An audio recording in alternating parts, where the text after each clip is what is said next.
ఈరోజు కర్కాటక రాశి వారికి విద్యార్థులకి బద్ధకం పెరుగుతోంది. చదవవలసినటువంటి పాఠాలు వాయిదా వేస్తారు. చివరి నిమిషంలో ఒత్తిడికి లోనవుతారు. పరీక్షల్లో ఇబ్బంది పడతారు. జాగ్రత్త. ఉద్యోగస్తులు అశ్రద్ధగా పనిచేయడం వల్ల ఉద్యోగ సమస్యలు వస్తాయి. జాగ్రత్త. ఉద్యోగాలు పోయే అవకాశం కనపడుతోంది. వ్యాపారస్తులు కొత్త కొత్త స్కీముల్లో వ్యవహారాల్లో డబ్బులు పెట్టినటువంటిదే ఇబ్బంది పడతారు. మార్కెట్ ఒడిదుడుకుల వల్ల మీరు ఆశించినంత లాభాలు కనపడలేదు. ఈరోజు జాగ్రత్త. స్త్రీలు ఇరుగు పొరుగు వారితోటి వ్యక్తిగత విషయాలు మాత్రం పంచుకోకండి. లేనిపోని సమస్యలు తలెత్తుతాయి. భర్తతో విభేదాలు అపార్థాలు ఉంటాయి. జాగ్రత్తగా ఉండాలి. విదేశాల్లో ఉండే భారతీయులకి ఉద్యోగ సమస్యలు ఆర్థిక ఇబ్బందులు ఎక్కువ అవుతున్నాయి. ఒంటరితనం వల్ల డిప్రెషన్కి లోనయ్యే పరిస్థితి కనపడుతుంది. జాగ్రత్త. దుబారా ఖర్చులు, ఆన్లైన్ షాపింగ్లు, వ్యసనాల వల్ల ఖర్చులు పెరుగుతున్నాయి. జాగ్రత్తగా ఉండాలి. అప్పు ఇచ్చిన వారు తిరిగి అడగడంతో మీరు మాట పడవలసి రావడం కానీ లేదా ఎందుకు అప్పు చేశానా అని బాధపడే పరిస్థితి కనపడుతుంది. ఈరోజు వాహనాలు చెడిపోవడం వల్ల, లేటుగా బయలుదేరడం వల్ల, ట్రాఫిక్ సమస్యల వల్ల ప్రయాణంలో ఒత్తిడి ఎక్కువైపోతుంది. అలాగే కుటుంబంలో చిన్నపాటి మాట పట్టింపులు, పెద్దల వల్ల గొడవలకి ఇబ్బందులు కనపడుతున్నాయి.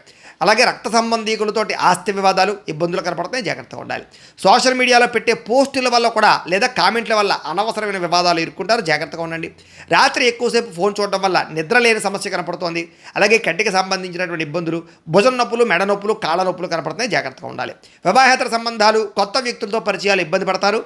అలాగే శారీరక కోరికల్ని అదుపులో పెట్టుకోవాలి. ఈరోజు భార్యాభర్తల మధ్య మగవారు మీ ఆడవారి పుట్టింటి విషయాలు మాట్లాడడం వల్ల సమస్యలు కనపడుతున్నాయి. కాబట్టి మగవారు స్త్రీల పుట్టింటి గురించి ఎక్కువ మాట్లాడకండి. ఈరోజు జాగ్రత్త.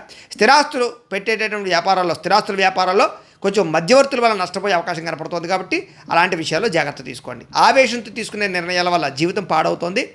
నలుగురిలోనూ మాట్లాడేటప్పుడు జాగ్రత్తగా మాట్లాడండి. మీకు సూర్యనారాయణ మూర్తి అంటే ఇష్టమైతే కనుక ఇక్కడ ఒకసారి లైక్ చేయండి. ఆయన ఆశీస్సులతో ఆరోగ్యం కలుగుతుంది. అలాగే రేపటి రాశి ఫలం కూడా మీకు రావాలన్నట్లయితే కనుక సబ్స్క్రైబ్ చేసుకుని ఫాలో అవ్వండి. అలాగే ఇక్కడ కనపడుతున్నటువంటి ఈ లింక్ మీద మీరు క్లిక్ చేసినట్లయితే మీకు ఈరోజు ఇంట్లో సూర్యనారాయణ మూర్తికి ఎలా పూజ చేసుకోవాలో వీడియో వస్తుంది. ఆ వీడియోని ఎదురుగుండా పెట్టుకుని ఇంట్లో ఈరోజు సూర్యనారాయణ మూర్తి పూజ చేసుకోవడం వల్ల మీకు ఈరోజు శుభప్రదంగా ఉంటుందని తెలియజేస్తూ లైక్ చేయడం మాత్రం మర్చిపోకండి. స్వస్తి.